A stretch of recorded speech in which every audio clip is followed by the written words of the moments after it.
días, compañero. Nuestro tema es poner antibióticos y antimicrobianos. Primeramente, yo voy a ir comenzando dándole un claro ejemplo de qué es los antimicrobianos. Doctor, si podemos poner... Ya. Se dice que es la sustancia, doctor, que destruyen los microorganismos o impiden su multiplicación o desarrollo, tales como la bacteria, hongos o parásitos. También se dice que se utilizan para prevenir y tratar infecciones en los seres humanos, animales y plantas. Ya. Luego tenemos los antibióticos. Se dice que son las sustancias que son sintetizadas por microorganismos vivos, como bacterias, hongos, entre otros, que suprimen el crecimiento de otro microorganismo y pueden llegar a incluso destruirlo. Tales son como el caso de la amoxicilina, la ciprofloxacino, el levofloxacino, la citromicina o la ampicilina. Tenemos también los antibacterianos, que son agentes que destruyen las bacterias o les impiden que crezcan y causen enfermedades. Entre ellos tenemos lo que son los aminoglúcidos, los dupéptidos y los macrólidos, entre otros. Luego tenemos el concepto de antivirales. Son un tipo de fármaco usado para el tratamiento de infecciones producidas por virus. Pueden venir en pastilla, en solución líquida, en polvo para inhalar o solución intravenosa, como el fosfato de esceltamivir, como el zanamivir, el peramivir, entre otros. Luego tenemos lo que son los antimicóticos o antifúngicos. Se dice que son sustancias que tienen la capacidad de evitar el crecimiento de algunos tipos de hongos o incluso provocar su muerte. Entre ellos tenemos lo que son el fluconazol, el intraconazol o el posaconazol, entre otros. Luego tenemos lo que son los quimioterápicos. Se dice que destruyen, son las sustancias, son los compuestos obtenidos totalmente por síntesis química que tienen actividad microbiana. O también se dice que destruyen las células cancerosas y evitan que crezcan y se dividan más células en el organismo. Ya. Podemos ir con la próxima, doctor. Entonces ahí tenemos bien claros los conceptos que tenemos que tener conocimiento respectivo, ¿no? Y si vemos acá entre decir antibióticos y antimicrobianos, ahí se nota alguna diferencia o significa lo mismo, de acuerdo al concepto de cada uno.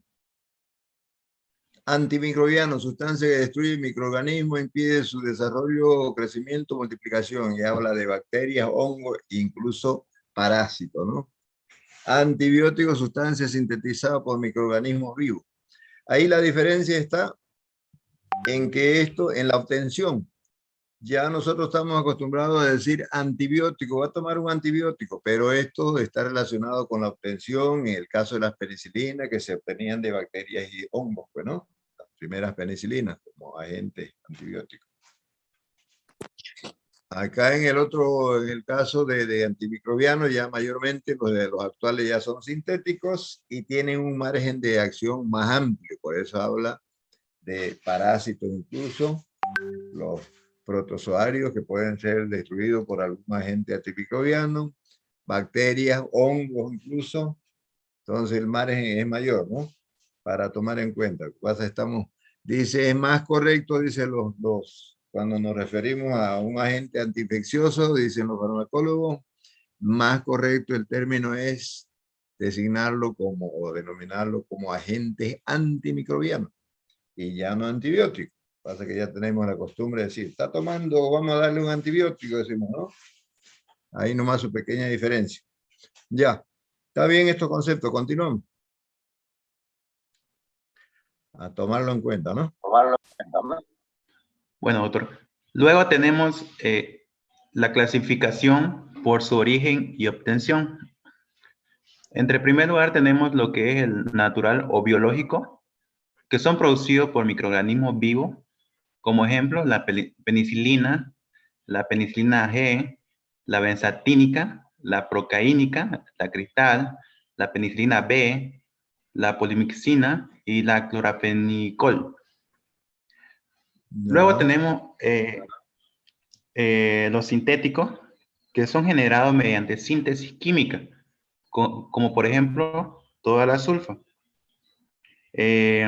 Luego tenemos los semisintéticos, que son modificaciones químicas, semisintéticos, que son modificaciones químicas de moléculas sintetizadas por organismos vivos, como por ejemplo la ampicilina y la cefalosporina. Cefalosporina. Ya, Sí. ahí también una diferencia, y eso lo designa el laboratorio, ya dijimos. Dice, este es un agente netamente sintético y este es semisintético, ¿no? Ahí habla de la ampicilina, por ejemplo, como penicilinas de amplio espectro. En el caso natural, habla de las penicilinas naturales, por eso se llama las primeras penicilinas, se siguen denominando como penicilinas naturales. Y ahí está la G-sódica, potásica, procaínica, benzatínica, ¿no? También el clínico tiene que conocerlo. Y estas mayormente vienen expresadas en unidades internacionales y están desde principio fueron administradas al organismo, a un organismo por administración parenteral. Cambio ya las de amplio espectro, las actuales que son penicilinas, ampicilinas, amoxicilinas, cefalosporinas, ya han tenido su modificación ahí y ya vienen expresadas en miligramos por kilogramo de peso vivo y pueden ser administradas oral y parenteralmente. También a tomarlo en cuenta, ¿no? Sin embargo, corresponde al grupo de los betalactámicos, que más allá vamos enseguida vamos a conocer. Continuamos. O si tiene alguna pregunta, su compañero. Ninguna, continuamos.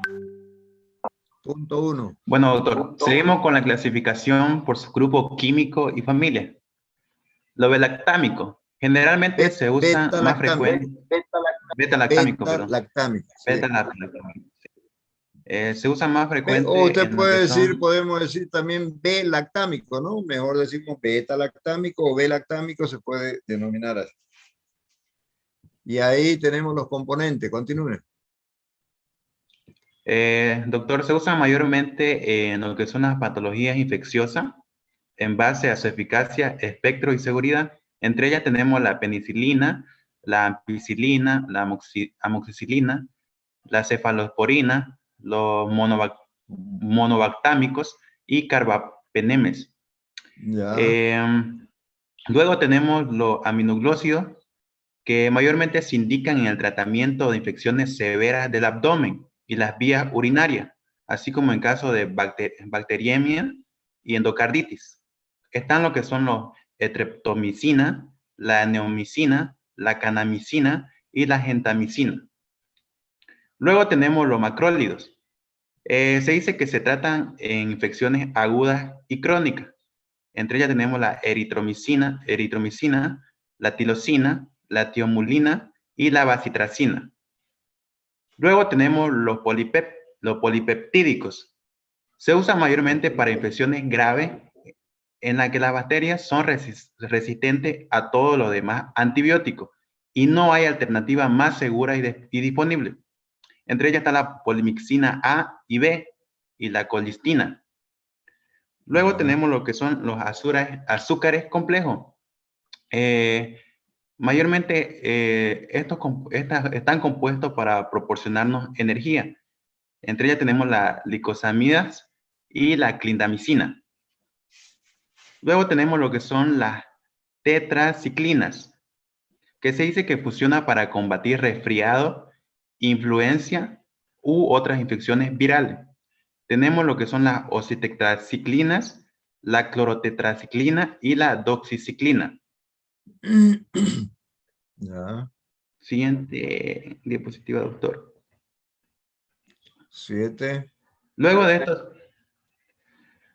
esto tenemos, aquí ya se repite, doctor. Aquí en el número 8 tenemos lo que son las sulfonamidas, diaminopirimidinas y sus combinaciones. Mayormente, esta familia de aquí impiden a las bacterias gram positivas, como la gram negativa, inhibiendo lo que se provoca como la anocardia y algunos protozoarios. Entre ellos tenemos lo que son la sulfadiazina, sulfametoxazol, la sulfanilamida, la sulfametacina, la trimetoprina y la ormetropina, ormetropima. Esos dos últimos corresponden ya a las diaminopirimidinas, pero ya a través de las combinaciones tiene acción sinérgica, ¿no? Que son temas también de exposición. Ahí el tema de eso, a alguien le toca por ahí, sulfonamidas más diaminopirimidina, ¿no? Entonces, primero describimos la sulfonamida y después definimos qué son, cuáles son los componentes. Aquí tenemos dos, trimetoprim o trimetoprima, ormetoprim o metoprima, ¿no? Pero tenemos que conocer los componentes. Continuamos. Luego tenemos las quinolonas, Quinolona. que se usan mayormente para el tratamiento de infecciones de las vías urinarias y respiratorias. Entre ellas tenemos la norfloxacina, la difloxacina, enofloxacina, la morbofloxacina, la orbifloxacina, la ciprofloxacina, la danofloxacina. Ya. Luego tenemos lo que son las nitrofurados, que dicen que controlan agentes patógenos en muchos animales. Entre ellas tenemos la Furazolidona. furazoglidona, la Furazona. nitrofuraxona. Luego tenemos lo que son las nitromidazoles, que se utilizan para tratar infecciones del sistema reproductor, tracto gastrointestinal, piel, hueso, articulaciones, entre otros. Entre ellos tenemos dos principalmente, metronidazol y demetradazol. Por último, tenemos las rifamicinas, que dice que detienen el crecimiento de la bacteria que provoca la diarrea. Entre ellas tenemos la rifampicina, la rifabutina y la rifapentina. Ya. A ver, vuelva un Bueno, ratín al inicio del grupo y familia. Ya. Aquí, por ejemplo, esto, ¿qué es lo que tenemos? ¿Qué es lo que tenemos que rescatar? Fíjense que habían sido 4 por grupo y familia, como dice la gran clasificación, por grupo y familia. Ahí tenemos 12 grupos con sus respectivos componentes, ¿no? Entonces nos van a decir, a ver, ¿cuáles son los componentes de los beta-lactámicos? Y hablamos de las penicilinas naturales, las penicilinas de amplio espectro, las cefalosporinas y los otros beta-lactámicos como el monobactam y el carbapenem, ¿no? Cuando nos digan así, nos puede decir, mire, a ese paciente hágale un tratamiento con un componente del grupo tal, beta-lactámico. Si no dice, hágale un tratamiento con el componente del grupo aminoglucósido, ahí estamos hablando de la gentamicina, la estreptomicina. Y estos temas son también para que entremos más en detalle, nos ha dado alguna indicación que tienen con relación a las indicaciones terapéuticas, pero vamos a desarrollarlo, porque el otro tema ya hablamos de las penicilinas naturales y penicilinas de amplio espectro, que a diario en medicina humana y en medicina veterinaria la estamos utilizando. Y ahí ponemos los componentes, penicilinas naturales, ¿no? Nombró por ahí, ¿no? Penicilinas de amplio espectro. El caso de los aminoglucósidos, por lo menos 8 componentes tiene acá los aminoglucósidos. Aquí no hay más que 3, pero también es tema de exposición y al que le toque el tema de aminoglucósidos, gentamicina, estreptomicina y neomicina, tiene que poner los componentes para que los conozcamos, ¿no? Entonces, fíjense que habían sido tantos los agentes antimicrobianos que están clasificados así y que el clínico en la práctica tiene que conocerlo, ¿no? Para que haga en algún momento, utilizará un componente o 2 componentes de ese grupo, pero tiene que tenerlo en mente para que pueda aplicarlo, ¿no?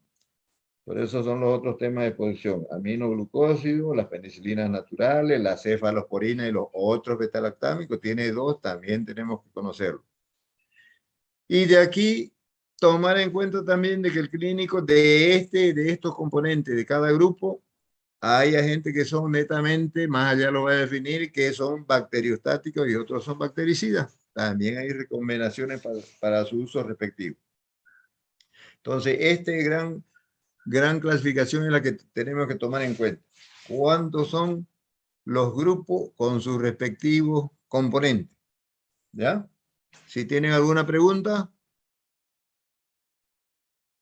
yo digo es punto de partida. Tantos habían sido 12, mire, con sus respectivos componentes y están disponibles para aplicación en medicina humana y de modo general en medicina veterinaria. Hartos habían sido, pero aquí hay los llamados bacteriostáticos por su gran clasificación, por su modo de acción, y los agentes bactericidas, que más allá nos va a dar el detalle o tenemos el concepto para tener la diferencia ahí. ¿Ya? Continuamos si no hay ninguna pregunta. Doctor, voy a volver a compartir pantallas. ¿Qué pasa? Que me sale una cosa amarilla y no me gusta. Ya. Ahora comparto de nuevo.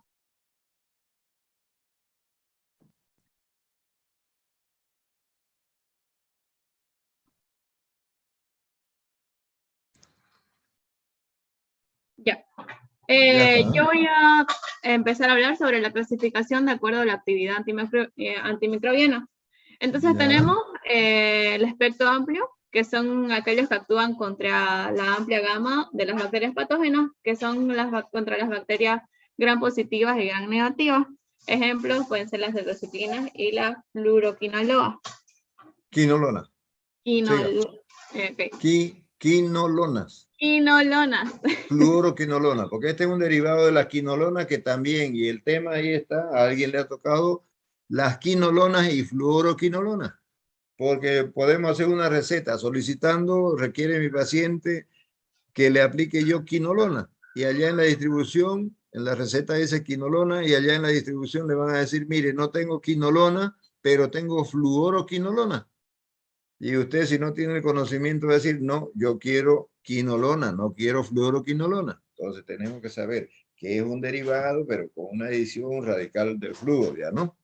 Y de repente tiene alguna ventaja con relación a las quinolonas nomás, aunque sea un derivado, ¿no?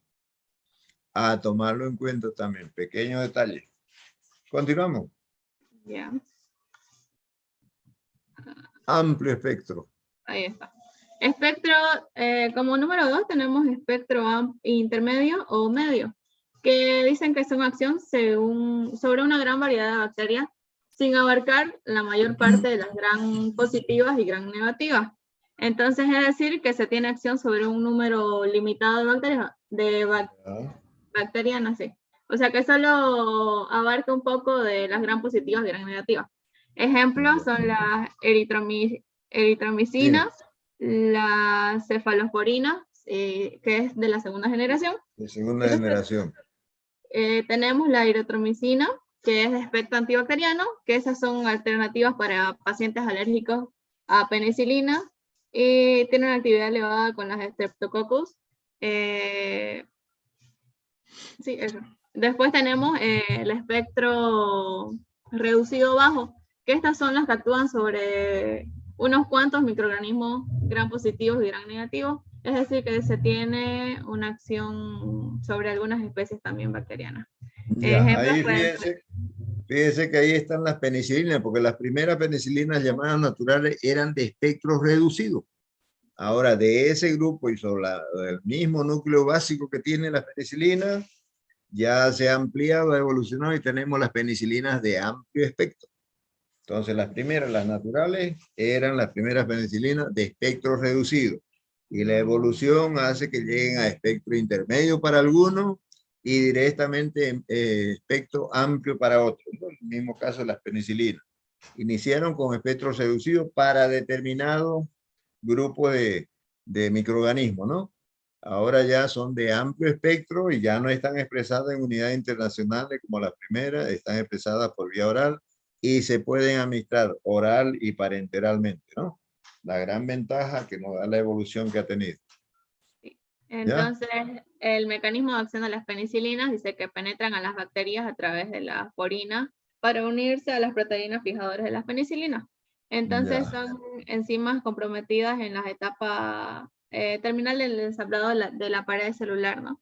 Y en el remodelamiento de esta está durante la división. Entonces su acción requiere que las bacterias estén en multiplicación activa. Y si las bacterias son intracelulares, carecen de pared celular o están de reposo y los antibióticos no actúan, ¿no? Ya. A ver, Eso es referente al mecanismo, porque después vamos a hablar del mecanismo también, ¿no? sí. Tenemos también clasificación por su modo y efecto de acción. Y tenemos dos, que son los bacteriostáticos y los bactericidas.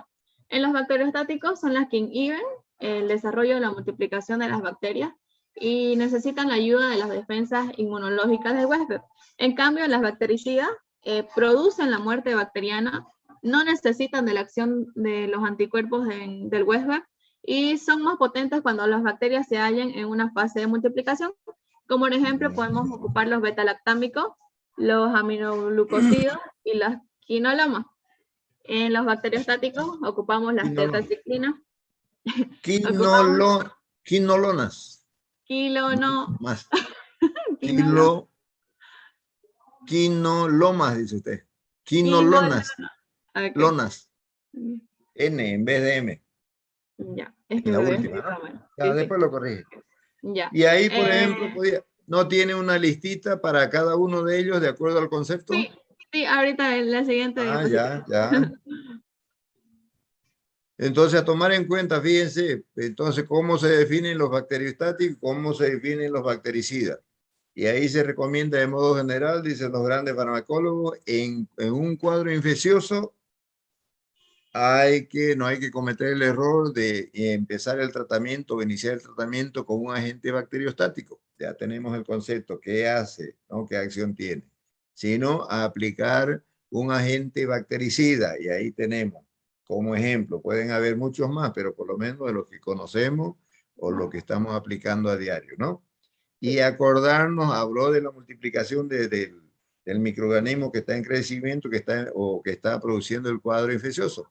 Ahí nos acordamos de los grupos, de los tipos de dosis, y decimos dosis booster o reforzada o dosis de ataque también puede llamarse. Dice, se recomienda utilizar cuando vamos a tratar un cuadro infeccioso. Si hablamos de penicilina, de 10.000 a 20.000 unidades internacionales por kilogramo de peso, yo digo, le voy a hacer 30.000 en vez de 10.000 o 20.000. Entonces estoy haciendo una dosis reforzada, una dosis booster, una dosis grande, porque yo estoy considerando que esos microorganismos que están produciendo el cuadro infeccioso están en multiplicación o crecimiento. Y con esa dosis fuerte, reforzada, tranquilamente puedo controlar el cuadro infeccioso, ¿no? Entonces, claro está el concepto entre decir bacteriostático y bactericida, ¿no? Y ahí tenemos. Las sulfas generalmente son bacteriostáticos, pero con la combinación que es tema de exposición también con las diaminopirimidinas, puede tener, por concentración, puede tener una acción bactericida. Las tetraciclinas son, por naturaleza, son bacteriostáticas. Y ahí tenemos la otra lista, hay más en cada uno de ellos, ¿no? Pero ya citamos algunos. Continuamos. Sí. Entonces, hablando de la clasificación, el modo de mecanismo de acción, ¿no? Serían los bacteriostáticos, que están las sulfonamidas, que las sulfonamidas son bacteriostáticos que actúan por un antagonismo competitivo con el ácido PBA, que es el ácido PBA, que es la paraminobenzoico, que es un componente esencial para la síntesis del ácido fólico, que inhiben en las bacterias gram positivas y gram negativas. Después tenemos la clindamicina, que este uso es indicado para el tratamiento de las infecciones causadas por las bacterias, ¿no? En perros se recomienda como terapia de elección para un tratamiento de infecciones bucales.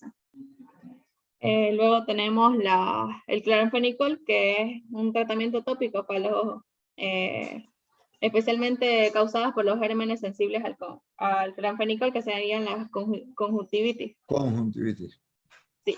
En las bactericidas tenemos los aminoglucosidos, que se usan en caninos y en felinos, ¿no? Corresponden a las infecciones cutáneas de las mucosas respiratorias, digestivas y genitourinarias.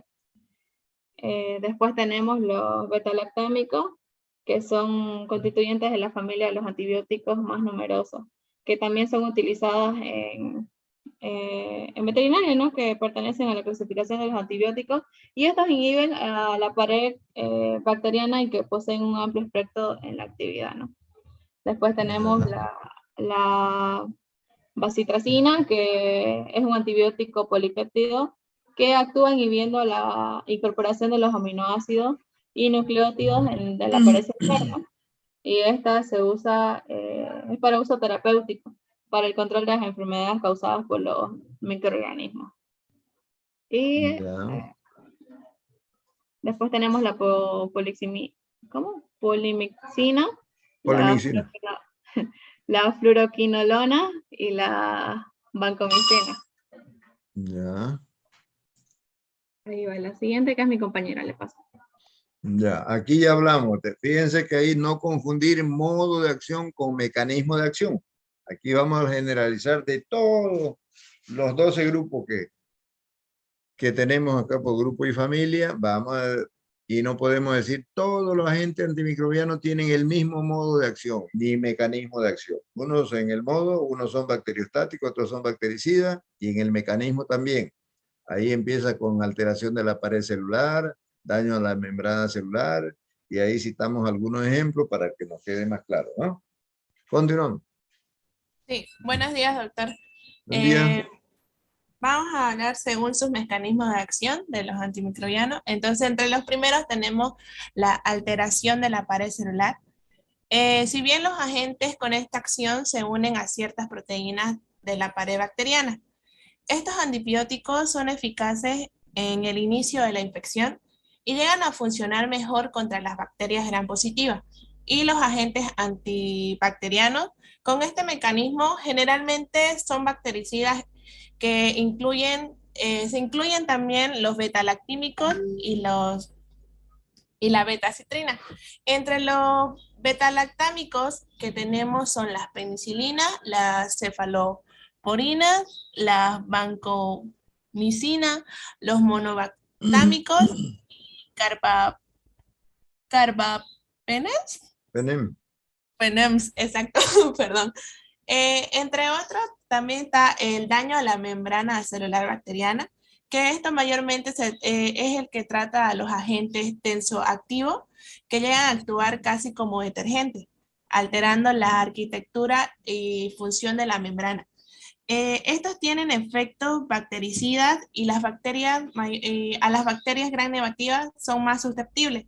Y en este grupo incluyen las poliximinas, que son la A y B, y las fungicidas azoles como los ketoconazol e intraconazol. Y entre los agentes antimicóticos están los anfotericina B y los polimixinas. Polimixina. Ya. Entonces ya tenemos todos mecanismos con sus respectivos ejemplos ahí, ¿no? Mecanismo de acción. Esta es la interacción que se produce ya. Moléculas del fármaco con células del microorganismo, ¿no? Continuamos. Si tienen alguna pregunta. También está la inhibición de la síntesis de ácidos nucleicos o daño al DNA. Si bien los antibióticos con este efecto se unen a diversas enzimas bacterianas, lo que inhibe la síntesis de ácidos nucleicos, que son generalmente bactericidas, por ejemplo, la rifampicina, que llega a inhibir a la síntesis del RNA, y las fluoroquinolonas, que inhiben el desarrollamiento del material genético de la bacteria. El metronidazol, que es transformado por las bacterias en un metabolito tóxico para ellas. Mediante la formación de estos compuestos tóxicos, para algunas bacterias están las quinolonas, la rifampicina, rifampicina, los nitrofuranos y nitromidazoles.